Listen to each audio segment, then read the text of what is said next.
सो अगर वैसे ही उसको इंजीनियरिंग के बाद जॉब पे ही सीखना है और नई स्किल्स डेवलप करनी है, तो क्यों ये 2 साल टेस्ट के और 4 साल कॉलेज के, ये 5-6 साल मैं क्यों वेस्ट करूं? मैं डायरेक्टली टेस्ट की जगह मैं अपने आप को कोच ले लूं, या मैं इंटर्नशिप ले लूं, या मैं ऐसी जगह जाऊं जहां मेरे को डे 1 पे पैसे कमाने की स्किल सिखाई जा रही है, या प्रॉब्लम सॉल्विंग स्किल सिखाई जा रही है, या जो चीज़ मुझे करना है उसी चीज़ में मुझे सिखाया जा रहा है। Even if it's very complicated some field जहाँ पे जॉब होती है, कंप्यूटर पे ही मुझे कुछ करना है फॉर एग्जांपल, वो ही सीखता हूँ ना डायरेक्ट मैं, क्योंकि जब वैसे ही वो सीख के पैसे कमाने, उसी से मुझे मिडिल क्लास से ऊपर आ पाऊँगा मैं, तो डायरेक्ट वो करता हूँ। क्यों 6 साल वेस्ट करूँ? इन 6 साल में तो मैं और बेटर बन जाऊँगा, जबकि जब वो इंजीनियरिंग वाला बच्चा निकलेगा, अपन टॉप 10% हटा देते हैं, जो बाकी 80-90% लोग हैं, वो जब निकलेंगे उनके बाद उनको 2-3 साल लगेंगे टू गो फ्रॉम उनकी जो 25-30-50 हज़ार की नौकरी लगेगी उससे 2 लाख पे आने में।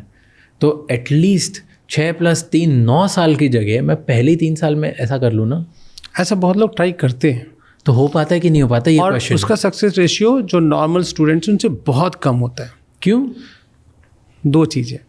हम एजुकेशन सिस्टम को देखते हैं कि यार ये सब्जेक्ट्स हैं, और मैं इस बारे में ओवर द इयर्स काफ़ी बार मैंने बात की है कि ये मैथ आया कहाँ से, ये फिजिक्स, केमिस्ट्री, बायोलॉजी आई कहाँ से, क्यों पढ़ते हैं हम ये सब। 2 चीज़ें, and you because you ask the first question, so I will need to answer that testing भी ऐसा क्यों करते हैं हम। But look at it, subjects बने नहीं अपने आप, सब्जेक्ट बने स्किल से। तो हमने देखा कि ह्यूमन बींग्स को जीने के लिए 5 तरह के स्किल्स की ज़रूरत होती है, उसमें से सबसे ऊपर था logic, and this is since homo sapiens survived. Logic सिखाने के लिए हमने मैथ्स एज ए सब्जेक्ट बनाया। हमने मैथ सब्जेक्ट नहीं बनाया एंड से कि कल सुबह से हम लोग मैथ पढ़ना स्टार्ट करेंगे, हमें लॉजिक सिखाना था। एंड ईयर्स लेटर, मतलब after centuries, we got coding as a subject which could also help develop logic. Now जो लोग मैथ में अच्छे होते हैं और आप उनको कोरिलेट करो, उनका logical ability, that's simply it's very highly correlatable skill. Science आया इंक्वायरी से, सो हम इंक्विजिटिव थे, हमने इंक्वायरी स्किल सीखनी थी, हमने science as a subject develop किया, all pure sciences. So as like that there are 5 different skills which we need in humans. So it's a communication. क्या है 5 टोटल? मैं अब इंटरेस्टेड हूँ।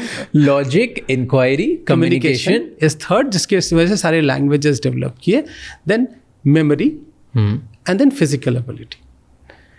सो स्कूल्स एक्चुअली बनाए गए, जब बाउंड्री बनाई गई, और इसलिए उसमें स्पोर्ट्स ग्राउंड बनाए गए बिकॉज फिजिकल एबिलिटी बिल्ड करना ज़रूरी था। और ये 4 चीज़ें, मेमोरी सेल्स को डेवलप करना था, इसके लिए हमने सिविक्स, हिस्ट्री, ज्योग्राफी जैसे सब्जेक्ट्स डेवलप किए, उसके थ्रू हमने उन मेमोरी सेल्स को डेवलप किया। तो मेरा ऐसा मानना है कि चूँकि हम लॉजिकली इसको देख नहीं रहे हैं, तो हम इसको देख रहे हैं कि अरे ये सब्जेक्ट है, ये पढ़ के मैं मैथ तो मैं लाइफ में कभी यूज़ नहीं करूँगा। अरे आप हर रोज़ मैथ यूज़ करते हो, बस आपको पता नहीं चलता है। मतलब अगर आपको एक प्रोडक्ट का प्राइसिंग डिफाइन करना हो, तो आपको 8th ग्रेड का अलजेब्रा आता हो, दैट्स द ईजीएस्ट थिंग कि एक वेरिएबल पता है, दूसरा वेरिएबल नहीं, कॉस्ट ऑफ प्रोडक्शन पता है, मुझे मार्केट प्राइसिंग निकालना है, मुझे कस्टमर कितना पैसा नहीं देगा ये नहीं पता है, तो एक वेरिएबल पता है, एक अननोन वेरिएबल है, and this is basically X and Y. It's just 8th grade algebra which you are using it.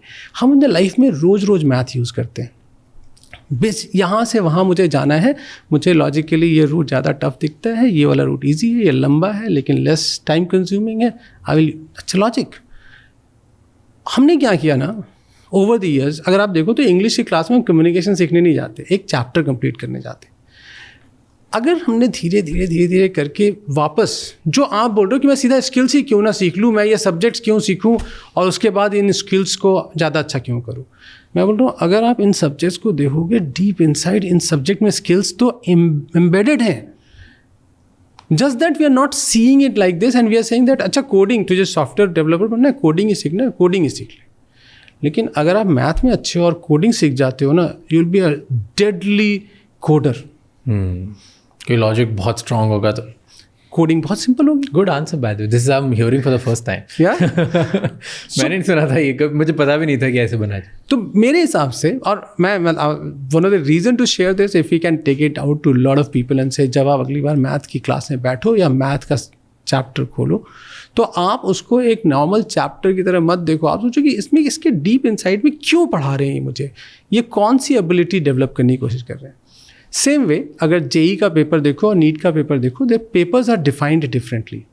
हम इंजीनियर से क्या उम्मीद करते हैं कि वो प्रॉब्लम सॉल्विंग करें, तो वहाँ पे हम एप्लीकेशन बेस्ड क्वेश्चंस ज़्यादा पूछते हैं। नीट के पेपर में जो डॉक्टर्स हैं उनके लिए जो स्किल सेट रिक्वायर्ड है इस प्रोसेस मेमोरी, क्योंकि जब आप ऑपरेशन थिएटर में हो तो थोड़ा आप प्रॉब्लम सॉल्व करोगे और सोचना स्टार्ट तो नहीं करोगे ना। तो you have to follow the process, everything has to be in your memory cell, या मसल मेमोरी जैसी होनी चाहिए। तो उसके पेपर्स में you are they are checking the abilities are different, और इसके लिए उसकी टेस्टिंग अलग है। लेकिन हम दूर से देख रहे हैं नीट का एक टेस्ट है, जेई का टेस्ट है, क्यों टेस्ट लेने की ज़रूरत है? टेस्ट में क्या चेक करने की कोशिश की जा रही है? टेस्ट में कोशिश की जा रही है प्रॉब्लम सॉल्विंग या memory skills. Interesting. Thank you so much ये क्लिप एंड तक देखने के लिए। अगर आपको और भी ऐसी क्लिप्स देखनी है तो राज शमानी क्लिप्स चैनल को सब्सक्राइब कर लीजिए।